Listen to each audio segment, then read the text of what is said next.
What's up, everybody, and welcome to another video. And I have got a surprise for you, my dear friends.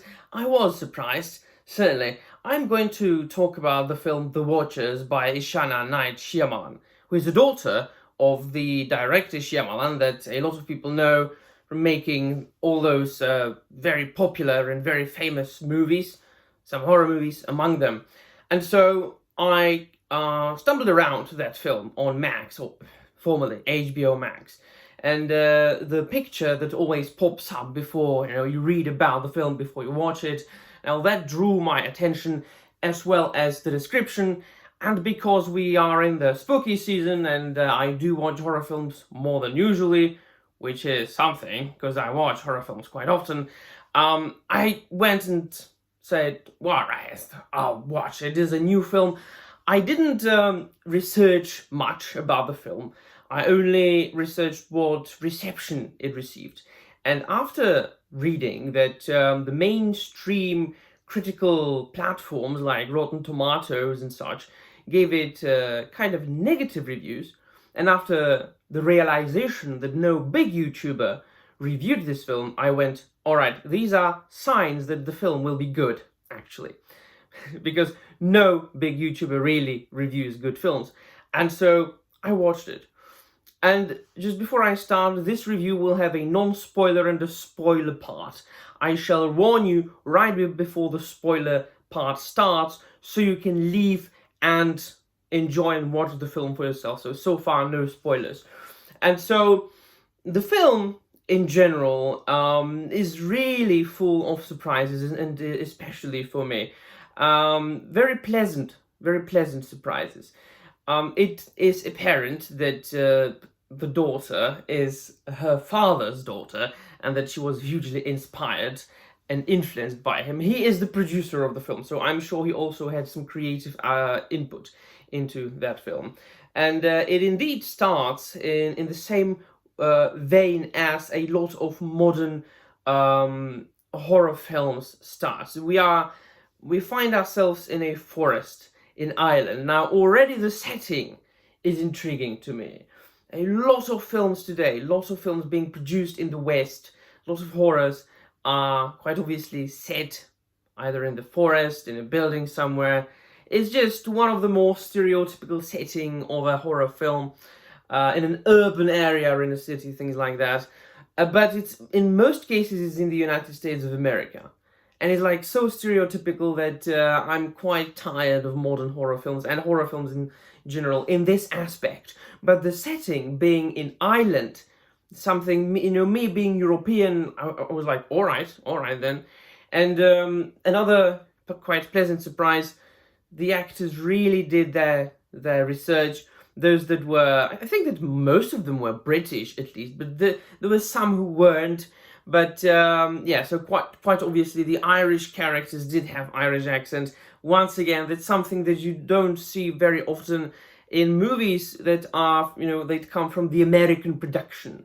And so we find ourselves with this main character, the protagonist is a girl who works in a pet shop, and she has got this hobby, a strange hobby. She dresses up, she puts wig on, and she goes and meets strangers. She just likes to pretend she's not who she is, but it isn't because she had some sort of kink. It's very much connected with her past, with her childhood, with the trauma that she went through, and that is absolutely understandable. Now, you have to really think when you watch this film. It's not just a boo, scary or slasher film. It's definitely a movie that is 100% worth watching and rewatching, not only for how good it was made, for its production, the direction, the craft, the acting, the idea, but also how interconnected and intertwined all those little aspects are. And so we find her on a journey to her sister, to her twin sister, and she gets, stranded in a forest with a parrot, a yellow parrot that she's taking care of over the weekend, I think. She works in a pet shop. And this is quite famously, and it is said at the beginning of the film, that this is one of the strangest forests in Ireland. Also because of the fact that it isn't on any map. it is an unmapped forest that you can't find anywhere officially in like an official document. Already strange, right? So, and it is said that this forest has always drawn lost souls to it, and so she gets stranded in that forest at night. And quite obviously, there's something.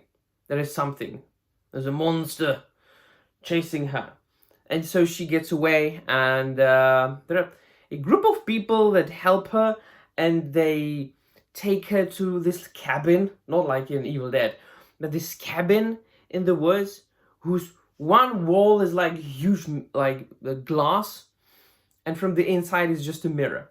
And so we find out that the people have been living there for some time, and that every night watchers come to watch them, and they just are there to be watched by those watchers. And those watchers, they allow them to live, because you can't get from this forest. Like, there are all around the area of that cabin, like within like half a day time-wise diameter, there are signs like this is a point of no return. You can't just find a way out of the forest at all. It's like it keeps you trapped. But you can always come back to that cabin if you don't pass the point of no return. Because at night, if you got stranded outside, you'd be bumped. Because those watchers only come out at night. And they let them live, those people who are in their cabin, just if they stay inside in the light, if they don't interfere with those little holes in the forest that are all around the place, where the watchers live and go to sleep at, when there is the day.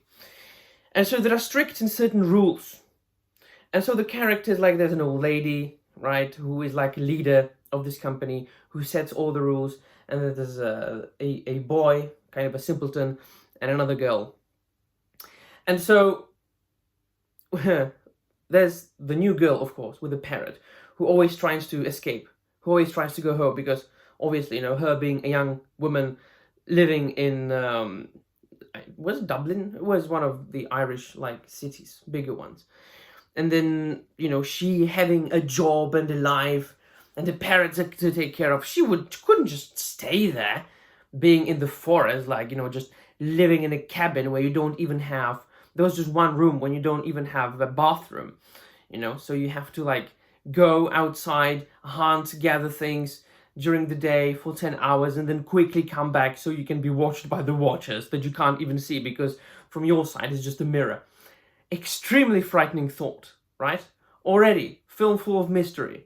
You're saying, what the hell is happening here? And now the spoiler-free part stops. And the spoiler-filled part starts. So if you haven't seen the film, go and leave, come back. Right, so, listen, man. Now, the surprise, after realizing that this film is actually not your everyday horror movie, but actually it is kind of a fantasy set in the primary world, and is very much based on European Celtic folklore and myths and legends. And it's actually about fairies, about the fae, about quote-unquote elves. And that is that elves are the ones who are watching them after, being free again. It goes back, it mentions bits and pieces and snippets from old Irish or Celtic folklore that humans did live among elves, the fairies, and that sometimes they mated, and they actually also call them changelings, which is another part of the old European folklore. And that there was a war, and then the fairies were chased underground. By the way, I think that the second Hellboy movie also took inspiration from that. And then that they finally were set free. They found their way into the light, but they lost their magic. They lost their wings, and that also among them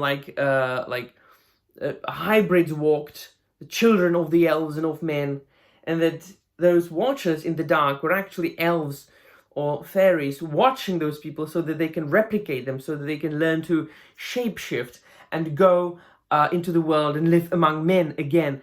Listen, like, this is the greatest surprise. I went into the film expecting an average to decent horror film, modern horror flick, that I can watch as you watch like every other modern, ordinary horror film in the spooky Halloween season, with somebody to have fun, to, you know, to feel like, oh yeah, it's Halloween, I'm watching horror films. To actually getting to a film, watching a film that I consider to be one of the best films I've seen in a while. Not just because of the surprise aspect, not because it was basically a fantasy film based on European myths and legends, which quite obviously is one of the closest things to my heart. It's why I started this channel. But also, it was a very well-made film. But I also appreciated the fact that they didn't show the fairies. They didn't show the Watchers in their true form. So they either show them like obscured in the darkness, as you do in a good horror film, or they showed them when they were already changed into humans. So you didn't see their true form. There was like a tapestry in the study of the professor who made it all up, all this cabin in the woods and the headquarters underneath it, and who wanted to study fairies because, you know, he believed in them. So the tapestry showed like an image of an elf in an original form, but not what they looked like in that film when it was happening. But also the surprise aspect of the lady. I can't remember her name, of the old lady, and who she really was. And I suspected that, you know, like, at a point in a film, I was like, yep, she's an elf. She's a changeling. Yeah, she is. But also, little nods and bits and pieces. Like, I also appreciated the fact that the main character was actually playing two parts, because she was playing, like, Mina and Lucy, which Mina is the main character with a parrot. Lucy is her sister, which is, it can't not be a nod to Dracula and the two friends, you know, the characters from the book, Mina Harker and Lucy, whatever her surname was. I'm blanking, never mind. But let me tell you, I need that film on Blu-ray. I need to rewatch it very soon. My extreme congratulations to both Shyamalans, because that is a great job. Like, absolutely. Only proves what I've been saying for the last couple of months. Entertainment is going through renaissance. We are getting more good and good stuff, especially then the horror genre is going through some good stuff. And one last thing I forgot to mention, it's apparently an adaptation of a novel from the last 10, 15 years. Had no idea, because I don't read modern literature, but I'm considering checking that book out as well. Let me know in the comments down below what you think. Those who have made it here, let me know what you think or what you thought about the film. You probably have seen it since you decided to stay for the spoiler part, or if you are back having seen the film only after my recommendation, what do you think? Do you agree with me? Was it a good film? I'm especially asking Europeans, because I can't really ask like Rotten Tomatoes or any big YouTuber who reviews Agatha. I can't ask you to review this film or to even understand this film, to have the cerebral capacity to really get it and enjoy it. I'm asking the people of culture in my audience. What did you think? And that'll be all. Thank you very much for watching, and I'm Mari.